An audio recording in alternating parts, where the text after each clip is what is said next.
Great greetings, Goddess.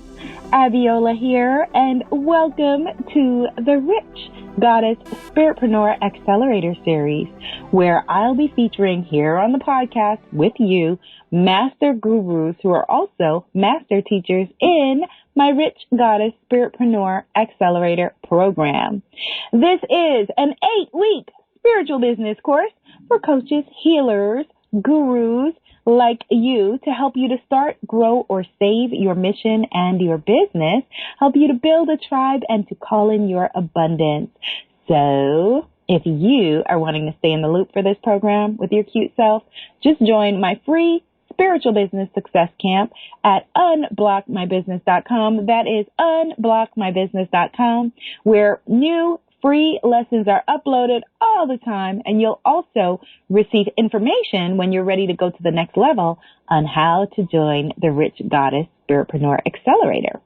Now, I have to share with you that in that program, we have masterful women, including the incredible Heather, who we're about to talk to today. She is a process success coach. Yes, a process success coach. She's going to be explaining to us what that means. Heather Christian, hello. Hello. Thank you so much for having me. I'm so excited to be here today and talk all about processes. I am so excited to talk to you about this. I think that this is something that eludes a lot of entrepreneurs, yet it is the thing for us as spiritpreneurs that we need in order to be able to take us to the next level. So very important. Thank you, Heather. And so what you need to know about the woman that we are blessed to have this conversation with is that she has over 20 years of business process work for Fortune 500 companies. Heather is also a writer. She is a speaker and author. She helps busy 9-to-5ers set up systems to start and grow their side hustle without stress, and all-nighters and spending all day on social media. She is amazing. She's going to be teaching in the masterclass on webinars in the Rich Goddess Spiritpreneur Accelerator. And today we're going to find out who the woman is behind the bio. So, Goddess Heather, who are you behind that bio? Thanks so much for that introduction. Yes, that's all me. And my background is I actually started in accounting. I was always a numbers person, and I had liked numbers since I can remember in high school, and went up the corporate America path in accounting and got into there is a job called business processes, in case people don't know, where you look at the process inside of a company and you try to make it more efficient. And I mainly focused on financial processes. So you can manage processes for operations and customer service, and I do financial business process improvement. So that's what I've been doing for, like you said, over 20 years now. So, and then when I decided to, try to get itch that entrepreneur scratch that I've had for years. I've done everything from real estate to consulting on my own. You name it, I probably have done it, like a lot of entrepreneurs who are listening probably have also. And so when I really wanted to get serious about it, I realized that, I saw a lot of entrepreneurs out there struggling. And a lot of it was that we're spending so much time working on our business, as you hear people say it, instead of doing things that are actually making us money. So I realized I could, transition some of the work I did in corporate America to help entrepreneurs with their business processes. Excellent, excellent. And I know that a big part of you wanting to build your own dream is that you are a mom. And so talk to us about, being a mom and balancing running a business of your own now. Yeah, I did become a mom a little bit later in life, as you might say. And so I had already had a very successful career, and then motherhood came to me, and I was trying to juggle everything, and I found it way more stressful than I thought it would be. I thought, since I had my act together from a normal life side, say, running a business and being successful, I thought, oh, I got this motherhood thing. Like, this is going to be easy. And then I was thinking, gosh, this is way harder than I thought it would be. And then trying to juggle the stress of a business and being a parent and not, and spending enough time with your kids, it was way harder than I thought, for sure. And, my goal definitely then was, hey, I have to figure out how to work smarter on what I want to do so that I don't lose myself in my goals, career goals, and still show enough attention to my daughter and still enjoy being a mom without the stress of doing a bad job at both of them. Really, really important. Thank you so much for sharing that with us. I think that, one of the things that women entrepreneurs, our spiritpreneur goddesses tend to struggle with is, that whole balance of, their lives and their businesses. And one of the biggest ways to free up your time, to grow your business, to make your life happen is, two things, processes and also outsourcing. Can you define both of those and explain them?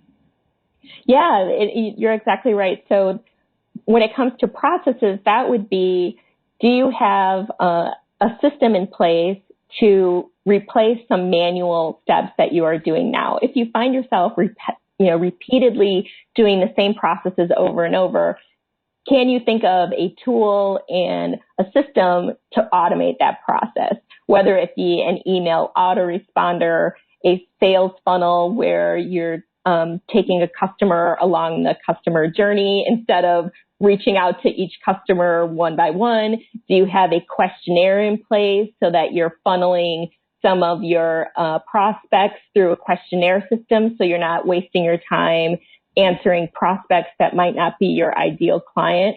So, we definitely live in a time where there's so many tools to help you automate what you're doing manually. And it's just a matter of identifying, hey, this is taking me 2 hours to do every day. If it would only take me a half hour, I could free up so much time to do more money-making tasks like marketing or creating products.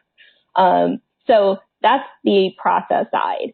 When it comes to outsourcing, that would be parts of your business that you might not mind doing it, but then you think, again, is this the best use of my time? Is creating my social media graphics the best use of my time? Or is my time better spent on working with clients, creating processes and products that will bring me money? And so you identify those tasks that can be given to someone else that you trust, and it basically can free up tons of time. If you were spending 10 hours a week responding to people on social media and posting graphics, can you give that over to a virtual assistant that can just give you all that time back, so your time is spent on money-making activities? That is essentially probably why you got into business anyway. Yes. And how now with your balance? Well, how old is your baby now? She just turned 4. She's 4. Oh, she just turned 4. And so what does your team look like, the people that you work with, that you have around you? Do you have also like a nanny to help you to balance? How do you make it all happen? Well, because my daughter is an only child, she does go to preschool. I feel she has to be around other kids, so that's where she is all day. And she enjoys it, and I very much like the place. And I did the same thing when I was a kid. I think I turned out okay. So Me too. And then as far as my team, I do have somebody that helps me with graphics. I actually really do like designing in Adobe, but it's probably not the best use of my time. I'm an accountant by nature. So I think people do a lot of better job at some of the graphic work than I do. So I do have somebody that helps me with graphics. And I also have somebody that helps me with copywriting and writing, because, again, I do enjoy writing, but there's some processes or some posts that I might want that really, if I give them the templates, they can help me write it, or like an email autoresponder series, they can get me started, and then I can just come in and add a little of my own personality in there that they might have missed. but it just gives me a leg up so that I can spend more time working with clients. And that's who I have on my team right now. Okay. I'm so glad that you shared that, because one of the things, the biggest areas I think a lot of women, including me at the beginning, have is asking for help, like being able to ask for help, being able to outsource, being able to make that happen. And, there's no way that you can scale and grow what you're doing if you're doing everything. It's just not possible. There are only but so many hours in the day. And so what are some of the things now that your company, that you help business owners and bloggers who are overwhelmed to do? One of the biggest things I help entrepreneurs with is sales funnel setup, as well as generating traffic into their sales funnel. Yes, because there's only so much time in the day, and you realize that a lot of times those things that you're not an expert on, you're kind of using it as an excuse not to work on other money-making activities.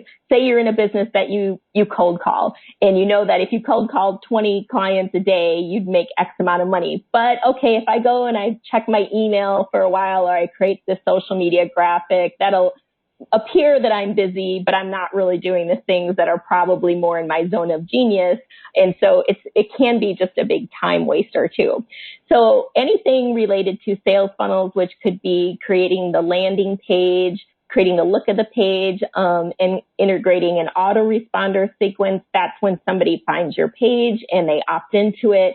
The email sequence that's triggered, I help set that up for entrepreneurs, and just any processes to make their lives a little bit more streamlined into getting customers into their sales funnel cycle. So helping them create a Facebook ad, from the image to the copy that's on the ad, and where the ad is going,